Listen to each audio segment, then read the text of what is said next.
winds and a temperature of 20 below were forecast by midnight. Just look at that pair of ladies, Lou crowed as Darrell dealt him a queen. Yes, Lord, we are starting to cook now. He had a second queen showing and a 10. He blew a kiss to his hole card and tossed 5 chips into the pot. I'll save your 5 and, he added 5 more. Raise you 5. Let's get some money in this game. Make it interesting. He beamed triumphantly at Ray Bailey, who sat on his left looking sad. Ray can't help looking sad. His mournful expression is a family trait. He has a long, sallow face and tragic eyes. A table full of Baileys can empty the rowdiest bar in town in just a few minutes.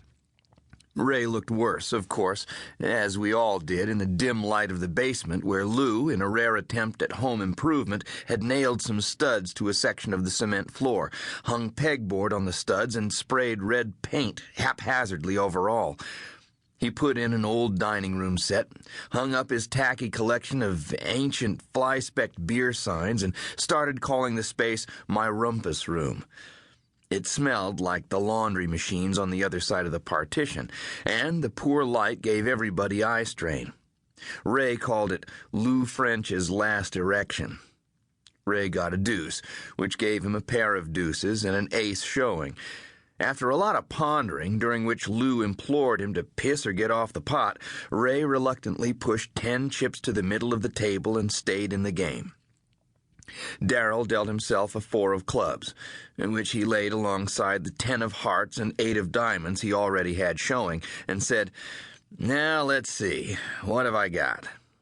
"Goddamn little, unless your whole card has magical powers," Lou said. Mamie French clattered down the bare wooden stairs into the basement, carrying a cordless phone. "Damn it, Lou!"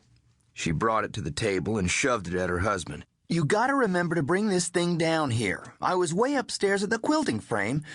Lou touched her arm and said, "Sorry, Mame," and began to cough. He whooped helplessly into his left hand, holding the phone at arm's length with his right. Mamie, instantly silenced, watched him intensely, like a scientist observing some carefully thought-out experiment. After a few seconds, she took a small respirator out of her jeans and moved a step closer to him. He shook his head and began some sort of self-control exercise behind his hand. Mamie watched. When his breathing returned to its normal heavy wheeze, she laid the respirator on the table and went back upstairs without another word. Lou punched a button and said, "French?" He listened a minute and said, "Jake's right here, just a minute," and handed the phone across the table to me. My inner wimp wailed, "Leave me alone, it's Sunday night." But I kept my voice neutral when I said, "Hines." The muffled uproar of the dispatch desk reached out to me, compelling attention, blotting out the game. 3 or 4 voices were issuing commands. "See the man at 1122 3rd. Neighbor reports possible burglary in progress. Officer needs help. There's a fight going on in the intersection at..."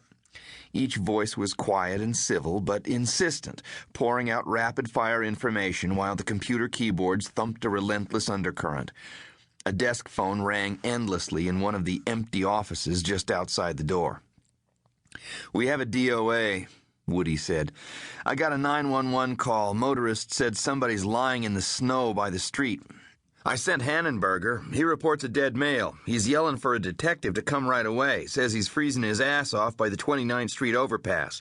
Nobody left me the duty list for investigators. Who am I supposed to call?" 7 years ago, when I first made detective, off-duty calls were rare and assigned haphazardly, often according to who was easiest to find. Then Rutherford entered a growth spurt. Crime kept pace, and dodging the phone on weekends became an art form. When the chief put me in charge of the division last summer, the first thing I did was make a schedule for after-hours calls.